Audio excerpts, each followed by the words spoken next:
Hey, you all. Hope you're doing fantastic. Here's one thing that everybody knows they have to do, but only a fraction of the people actually use it to get to the body that they really desire. As you could guess, I'm going to be talking about food and meal prep. So, one thing that I like to just take out of people's mind is that traditional meal plan, the meal prep, where you see people stacking 20 or a week's worth of food. I don't need you to do that. I need you to worry about what's happening right now within like 3 to 4 days. I just need you to worry about that because that is going to make your life so much easier. So maybe one day you could actually get to that point of doing the 20 meals. I'm not a big fan of that. I'm much rather have my food fresh and ready to go. And the way that I do that is that, yeah, I go shopping like every other week, maybe every 10 days. And then I grab onions, peppers, broccoli, asparagus, sweet potatoes, and such. So those core five things I'm going to be basically using throughout my meals. And you're going to have your own things that you like, whether it's cauliflower, you can make cauliflower rice out of it, or you're doing stuff like squash or spaghetti squash. There's things that you're going to keep in your repertoire. But the main things that I want you to think about are those five things that you always keep in rotation. Me, onions, peppers, broccoli, asparagus, and whatever kind of meat that I actually like, right? So now with the onions and peppers, those cook very quick. So you don't have to spend a lot of time even worrying about that. But what I want you to do is have those things prepped. What I like to do is cut them into like thin slices, or you could dice them up. So that way you can have them and they're ready to go. If you've seen any one of my cooking videos, you'll be able to see the way that I actually cut them and how I store them. It's really not that hard. It's not rocket science. It's just a little bit of work. And if you don't work with your head, you're going to work with your back. Preferably, I much rather work with my head so I could work with my back later. So, and that just has to do with exercising and just enjoying my fitness, playing ultimate frisbee, volleyball, wherever I like.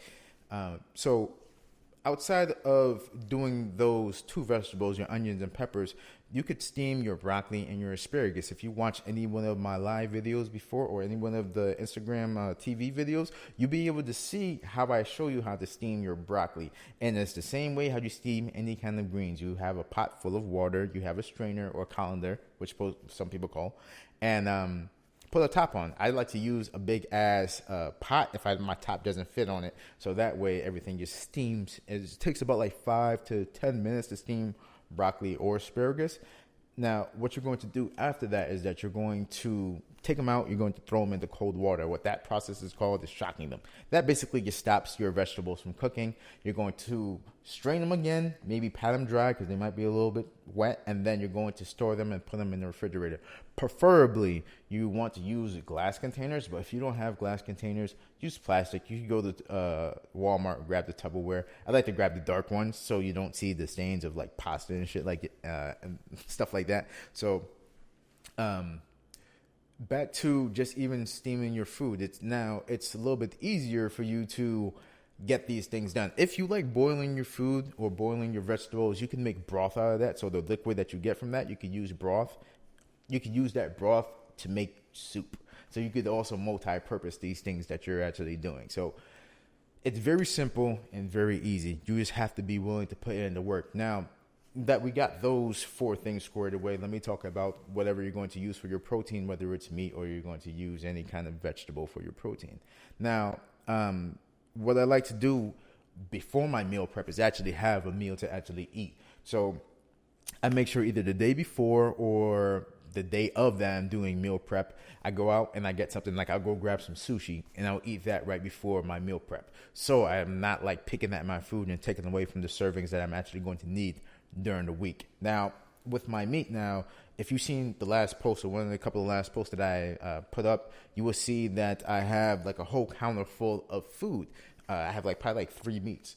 Whatever the case may be, I'm going to take the meat that I want to use and I'm going to cut it up into portions and I'm going to season it.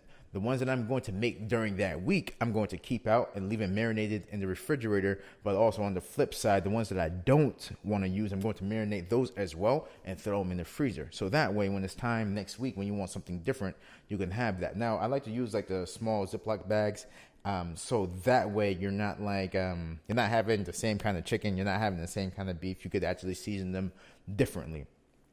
Now, when you are making your meat, this shouldn't take you more than like 15, 20 minutes if you're making a bigger piece of meat, great. It depends on how you like to actually have it. If you like to have your food on the rarer side, it might take a little bit less. If you like to have your food on the well done side, you're going to have, or your meat on the well done side is going to take just a little bit longer. But it's all up to your choosing and how you actually want to digest your food. Right? It's very simple and very easy. So let me just dive into just the cooking real quick, and then I'm going to just wrap this up. So now with the cooking, like I said, you have all your stuff already prepped in the refrigerator. Now, it shouldn't take you more than 15 minutes to get those things done. You already got your asparagus and your broccoli steamed and halfway cooked, done, right? And then you're going to have your onions and peppers. They're going to be chopped up and ready to go. Onions and peppers really don't take that long to cook, like I said previously. So you're going to cook those first, or you're going to throw them on, put them on a low simmer on the stove. And then what I like to do personally is I like to set it and forget it. Either I would throw them in the oven with onion powder, garlic powder, and salt and pepper, maybe paprika and cumin, coriander. I like my food a little bit spicier. So I'll throw that in the oven and just let it sit and let it simmer. The same thing I would do is that I'll use a cast iron pan for my meat. If you all are, you have iron deficiencies, or anybody that's anemic, you're going to want to actually have a cast iron pot, because it's going to give you iron in the food that you're going to make inside of it. It's going to be in your body.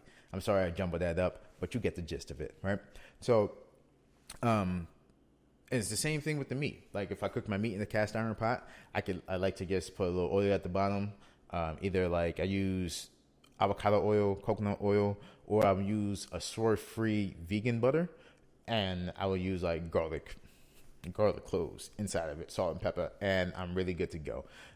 In terms of my my vegetables, like I said, with the meat, you're going to have those things marinated and ready to go. It doesn't really take that long. With your food, you could literally put it in the oven, set it, forget it for about 15 minutes, come back, and boom, bada bing, bada boom, you have food ready for that day. Or if you want to make a bigger portion, if you want to do days 3 or 4 days in advance, you can also get that done as well. Me, personally, I like to have my food as fresh as possible. So I'm not a really big fan of cooking all my food all at one time and then eating it 4 days later, or the last meal, the fourth day is Nah, I much rather on that fourth day have it ready to go just like the rest of them, and repeat the process. So during that fourth day, I'm making sure that I am taking care of myself. I am eating whatever food I have left over, and I'm getting ready to do this whole process again. Now, it kind of falls into the next thing I'm going to talk about. I'm just going to wrap it up real quick. When you go shopping, you want to make sure that you eat before you go shopping, so you're not in the aisles looking at bullshit that you really don't need to actually have. Shop around the outsides. It makes your life so much easier. The things that are in the inside, you really don't need so much of. Yeah, there's select things here and there that I would personally ask you to get for recipes. But other than that, it's pretty much up to what you like. I would give you certain options that you can have in terms of treats and snacks, and whatever you kind of like, we'll fit it in. But you also have to know on the flip side that I want you to, one, learn how to rebound, like I talked in one of the previous videos, and then meal prepping is very important, especially if you want to do this for the long haul. If you want to be prepared, you want to move that 1% every day, then these are things that you're going to have to do. If you don't, then it's up to you and on how you want to proceed. But I cannot help you because this is the way that I do things, and I want to make sure that the people I help are moving in the correct direction. So if you want to do the Fit Friendly Food Challenge, you could do that, or you can just sign up for my regular program. Now, the regular program just deals with implementation and showing you how not to need me anymore. I like to apply real life applications when we're actually training, and we use functional fitness to actually get by. So it's not like the hardest training in the world, but I am going to ask you to work a little bit more, a little bit harder than what you probably are doing right now. But nothing comes easy that's worth having. So I'm going to leave you all with that. If you want to sign up for the ebook, you could go and get it at andrefit365.com/9ways. Other than that, I'll catch you all later. I love you. If nobody told you this within the last 48 hours, within the last week, hell, within the last day, I'm going to let you know right now. I love you. Be safe, be great, and amazing. Peace.